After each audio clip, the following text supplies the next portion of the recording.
liburu hau saiakera bada, Leslie Feinbergen saiakera bat, famatuena, borrokalari transgeneroak du izena, eta gutxi gora bera egiten du halako historia ez osatu bat transpersonei buruz historian eta munduan.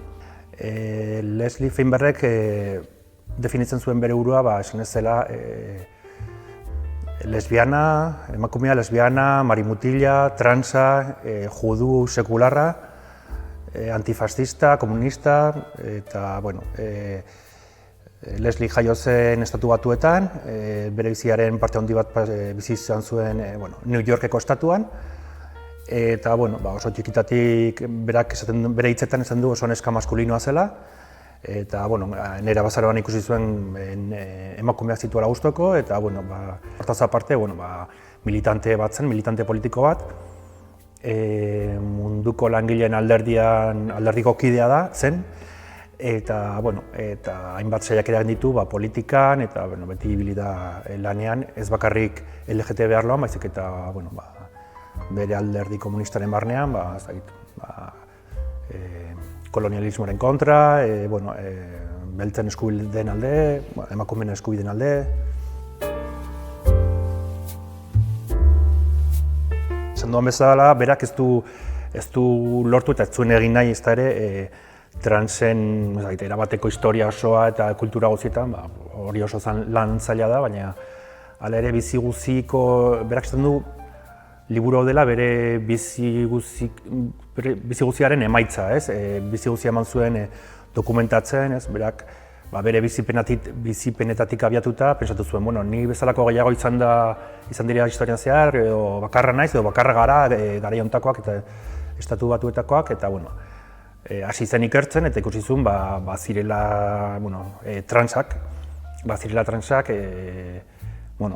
betidanik, historia guztian zehar, eta kultura guztietan, bazira lekukotasunak. Eta orduan ibili zen biltzen, argazkiak, dokumentuak, testigantzak, eta nolabait hori den, horren nolabaiteko laburpen bat edo, ez dakit, liburu hau da. Bai, liburu hau irakurritan ikuste dut, igual Estatu Batuekin alderatuz, transmugimendua, ez dakit behar bada, 20-25 urteko atzerapenean ez doala. Eta bai, ez dakit, nik uste dut oso gaurko gaiak agertzen dituela.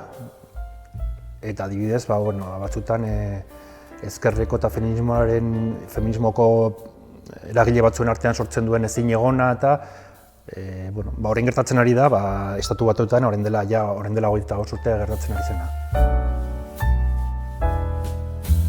Ezin dizut esan, biak oso desberdina dira. Bata novela, nik uste dut historiak eramaten zaituela, baina bestalde, igual irakurleak utzatuko ditut, baina izugarri gogorra da novela, marimutila handi baten blusa. Eta saiakera berriz, ez zaitu harrapatzen novela batek bezala, baina ez da sekulako drama, kasi netako pozgarria da, hemen kontatzen dituen gauzak ezagutzea, kasi gauza pozgarri bada, esperantza ematen du, eta ez dakit, oso liburu desbaina dira, baina biak asko gustatu zitzaizkidan. Nik lehenik saiakera irakurri nuen, eta ondoren novela. Ideia ez dakit komertziala izan zen esan, Leslieren liburuak euskaratu behar ditut. Eta pentsatu nuen, segurazki saltzeko errazagoa izanen da novela, eta orduan lehenik novela egin nuen. Katakraki eskerrak eman behar dizkiot, onartu zulako argitaratzea. Eta pentsatu nuen, segurazki novelak arrakasta handiagoa izanen du, eta ja behin egilea ezagututa, errazagoa sartuko da saiakera, eta ez dakit, hola izan zen. Ea bere liburu gehiago itzultzen duzun, eta nire esker. Eskerrik asko zuei.